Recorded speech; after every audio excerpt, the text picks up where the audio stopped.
여러분 안녕하세요. 오늘도 각자의 자리에서 정말 수고 많으셨습니다. 아침에 눈 뜨자마자 출근 준비하시고, 장사하시는 분은 가게 문 열고, 집안일 하시는 분은 끝도 없는 집안일과 씨름하시고, 그러다 하루가 훌쩍 지나가죠. 그런데 가끔 이런 생각 들지 않으십니까? 내가 지금 잘 살고 있는 걸까? 왜 이렇게 열심히 사는데도 마음은 자꾸 무거울까? 혹시 내가 있어야 할 자리가 따로 있는 건 아닐까? 저도 그런 생각을 종종 합니다. 아마 여기 계신 분들 가운데도 비슷한 고민을 해보신 분이 적지 않을 겁니다. 흥미로운 건 이런 고민이 오늘날만의 고민이 아니라는 사실입니다. 무려 2000년 전 유대인들도 똑같은 질문을 던졌습니다. 나에게 맞는 삶의 자리는 어디일까? 하는 질문 말입니다. 오늘은 바로 그 이야기를 함께 나누려고 합니다. 먼저 아주 쉬운 질문 하나 드려보겠습니다. 물고기를 육지에 올려놓으면 어떻게 될까요? 당연히 살기 어렵겠죠. 그럼 살을 깊은 물속에 넣으면 어떨까요? 역시 버티기 힘들 겁니다. 너무 당연한 이야기인데요. 사실 오늘의 지혜는 바로 이 당연한 이야기 속에 숨어 있습니다. 혹시 지금 내 삶이 왜 이렇게 힘든지 궁금하신 분, 또는 가족이나 동료를 아무리 이해하려 해도 어렵다고 느끼시는 분이 있다면 오늘 이야기가 작은 위로가 될 수 있을 것입니다. 그럼 이제 랍비 아키바가 들려주는 삶의 통찰 속으로 함께 들어가 보겠습니다. 화면을 보니까 글이 조금 길어 보이죠? 벌써부터 오늘 공부해야 하나? 하고 긴장하신 분은 안심하셔도 됩니다. 제가 아주 쉽게 풀어드리겠습니다. 어느 날 랍비 아키바가 세상을 바라보다가 이런 생각을 했습니다. 참 신기하다. 세상에는 정말 다양한 생명들이 살고 있구나. 그리고 아주 쉬운 예를 들었습니다. 물고기는 물에서 살아야 하고 강아지는 땅에서 살아야 합니다. 물고기를 육지에 올려두면 힘들고 강아지를 바다 깊은 곳으로 데려가도 살기 어렵습니다. 그런데 아키바는 여기에서 멈추지 않았습니다. 불 속에서 사는 존재와 공기 중에서 사는 존재를 예로 들면서 더 중요한 이야기를 합니다. 그 핵심이 바로 이것입니다. 어떤 생명에게는 삶의 터전인 곳이 다른 생명에게는 죽음의 환경이 될 수 있다. 참 깊은 말입니다. 누군가에게는 너무 편안한 환경인데 다른 누군가에게는 하루도 견디기 힘든 공간일 수 있다는 뜻입니다. 여러분도 그런 경험 있으시죠? 어떤 사람은 사람 많은 모임에 가면 에너지가 넘칩니다. 그런데 어떤 사람은 모임 한 번 다녀오면 집에 와서 이틀 동안 충전해야 합니다. 똑같은 장소였는데 누구에게는 천국이고 누구에게는 체력 테스트장이 되는 겁니다. 바로 이것이 오늘 이야기의 핵심입니다. 이제 이 이야기를 우리 일상으로 가져와 보겠습니다. 모든 생명에게 자기에게 맞는 환경이 있듯이 사람에게도 자기에게 맞는 방식이 있습니다. 예를 들어 보겠습니다. 혼자 조용히 계획을 세우고 차분하게 일할 때 실력을 발휘하는 사람이 있습니다. 이런 분들은 집중력이 아주 좋죠. 그런데 갑자기 상사가 부르더니 매일 처음 보는 사람들을 만나 영업을 하라고 한다면 어떨까요? 할 수는 있겠지만 굉장히 힘들 것입니다. 마치 육지 생물에게 바다에서 살라고 하는 것과 비슷합니다. 반대로 사람을 만나고 이야기할 때 에너지를 얻는 분도 있습니다. 그런 분을 창고에 하루 종일 혼자 두고 재고 정리만 시킨다면 어떨까요? 일은 할 수 있겠지만 마음은 점점 답답해질 것입니다. 우리도 이런 실수를 자주 합니다. 내가 해보니까 이게 최고야. 내 방식이 가장 효율적이야. 나도 했으니까 너도 할 수 있어. 이 말 틀린 말은 아닐 수 있습니다. 하지만 문제는 나에게 맞는 방법이 반드시 상대방에게도 맞는 방법은 아니라는 점입니다.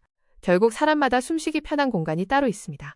그래서 좋은 관계의 시작은 상대를 바꾸려는 것이 아니라 상대의 환경을 이해하려는 것인지도 모릅니다.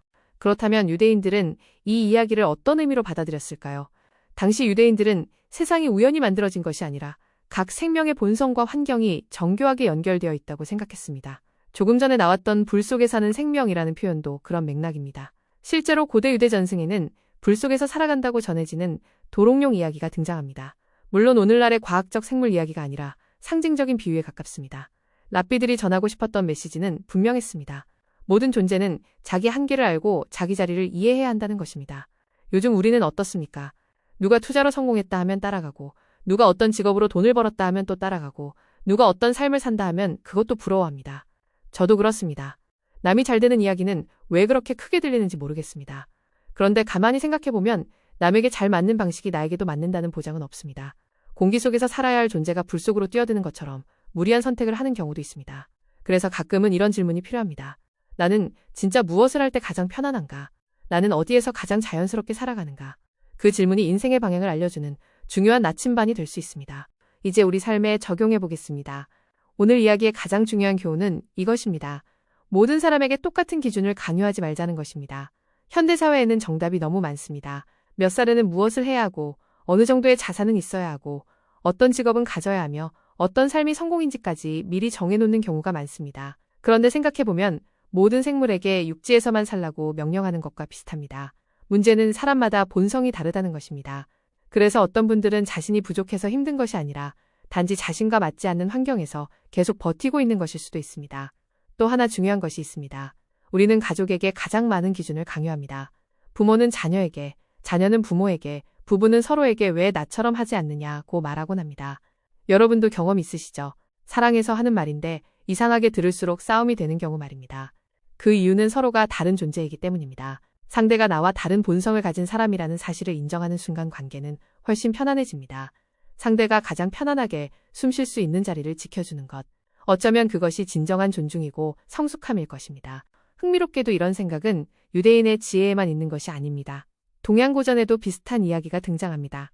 장자에 나오는 유명한 이야기입니다. 노나라 임금이 어느 날 아름다운 바다새를 발견했습니다. 그래서 최고의 대접을 해주고 싶었습니다. 궁궐로 데려와 좋은 음악을 들려주고 맛있는 소고기와 돼지고기까지 내어주었습니다. 듣기만 해도 상당히 좋은 대접 같지 않습니까? 그런데 결과는 전혀 달랐습니다. 그 새는 불안해하고 힘들어하다가 결국 며칠 만에 죽고 맙니다. 왜 그랬을까요?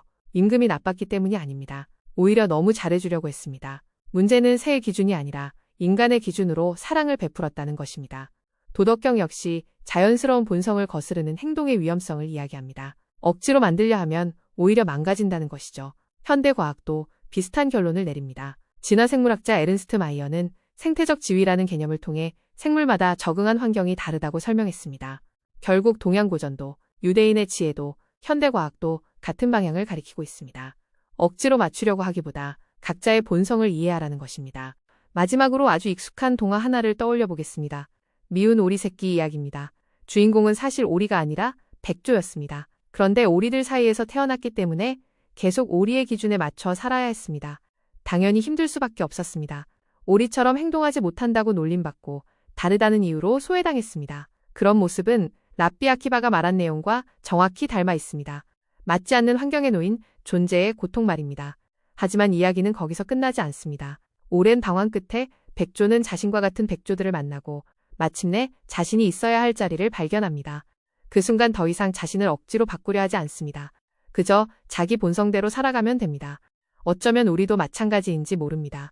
혹시 지금 남들과 달라서 위축되어 계신가요? 혹시 아직도 스스로 부족하다고 생각하고 계신가요? 그렇다면 한 번쯤 이렇게 생각해 보시기 바랍니다. 내가 부족한 것이 아니라 아직 나에게 맞는 호수를 찾지 못했을 수도 있다고 말입니다. 세상이 정한 기준에 자신을 억지로 끼워 맞추기보다 내가 가장 자연스럽게 살아갈 수 있는 자리, 내가 가장 편안하게 숨 쉴 수 있는 자리를 찾아가시기 바랍니다. 오늘의 이야기가 여러분에게 작은 용기와 위로가 되었기를 바랍니다. 감사합니다.